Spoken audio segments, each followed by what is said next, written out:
llamada Luis Madrazo, titular de la Unidad de Planeación de la Secretaría de Hacienda. Luis, muy buena tarde. ¿Qué tal? Muy buenas tardes, Víctor. Qué gusto saludarte a ti y a todo tu auditorio. Gracias, Luis. Pues quiero preguntarte qué explica la respuesta positiva que ha tenido el peso en los últimos días. La semana pasada se apreció más de 1% ante el dólar. ¿Qué tal, Víctor? Pues mira, como tú sabes, la Secretaría no hace pronósticos de corto plazo, simplemente tomamos algunos supuestos para hacer nuestra planeación fiscal.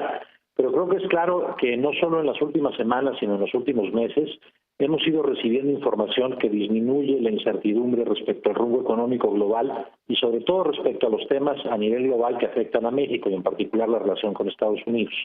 En las últimas semanas también hemos tenido algunas buenas noticias en materia de crecimiento. Ha habido una revisión tanto por parte del sector privado como por parte de nosotros en la Secretaría de Hacienda de las perspectivas de crecimiento este año.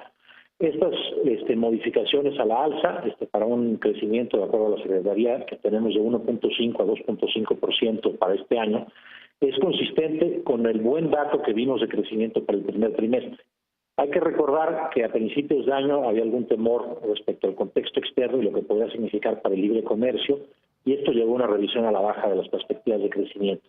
Se esperaba que la incertidumbre pudiera tener un impacto en el primer trimestre, pero la verdad es que no fue así.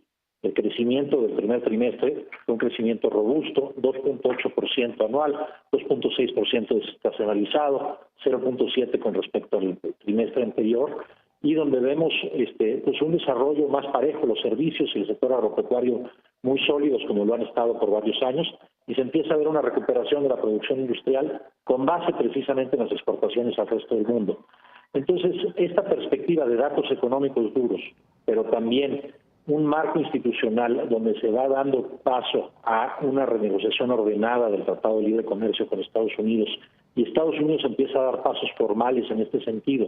Te señalo dos: el nombramiento de un representante comercial y también la notificación del Congreso de que desean hacer una renegociación del tratado bajo los cauces institucionales normales. Pues yo creo que se juntan con los buenos datos económicos, y eso es lo que ha venido reduciendo la incertidumbre y por lo tanto mejorando la perspectiva, y también ha llevado a un proceso de apreciación del tipo de cambio muy importante desde cierres del año pasado, pero sobre todo desde finales de enero a la fecha. El tema del crecimiento de la economía, el primer trimestre, este crecimiento de 2.8% que llevó a la Secretaría a revisar al alza su pronóstico, su rango esperado para este año. Te lo comento porque hace un año había dos temas de preocupación de las calificadoras. Uno era el crecimiento precisamente y el otro tema era Pemex. Parece que hoy, un año después, esos dos temas se han venido solventando. Y agrego uno más: la ratificación del Fondo Monetario Internacional que hace a México nuevamente elegible de la línea de crédito flexible. Tienes toda la razón. Hace un año había, se empezaron a dar perspectivas negativas por parte de las calificadoras a raíz de la situación financiera de Pemex, y también en relación al crecimiento, pero sobre todo a una visión en la que veían muy probable que se llevara a cabo la consolidación fiscal que efectivamente se ha dado, pero pues querían ver revolución, querían ver que efectivamente se diera. Y creo que con los datos que se pudieron presentar al fin del año pasado, donde se cumplió la meta fiscal, de hecho se cumplió un nivel de déficit menor al que se había pronosticado originalmente de 3,5%, terminamos en 2.9% para los requerimientos financieros del sector público, y también en marzo de este año vimos una perspectiva de que se van a volver a cumplir las metas este año. Se ve muy sólida en ese sentido la meta de finanzas públicas para este año. Efectivamente, estos dos factores se han disipado. Lo que queda es la incertidumbre respecto al sector externo, que se ha mitigado, que se ha reducido, pero que no se ha eliminado completamente, y esperemos que conforme avancen las negociaciones con Estados Unidos, pues se vaya reduciendo aún más la incertidumbre. Luis, uno de los factores externos a los que haces referencia, pues tiene que ver con la política monetaria de Estados Unidos, que va a seguir normalizándose. Hoy los analistas pues están pensando que el próximo movimiento de alza en las tasas en Estados Unidos se dará en junio, pues ya en unas 2-3 semanas, y eso sin duda pues son elementos que van a seguir metiendo incertidumbre y también volatilidad al mercado.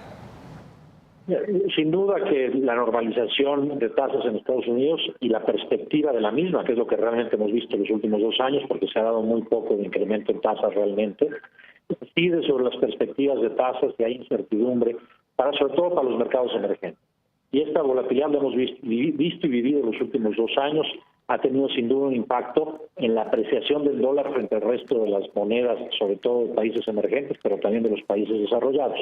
En ese sentido, este proceso está pues a mitad de camino, digamos, o quizás menos de mitad de camino, está apenas empezando a suceder, apenas un par de alzas en las tasas de interés, y eso sin duda tiene un impacto sobre las perspectivas en México y la necesidad de tener una política monetaria consistente con el contexto externo.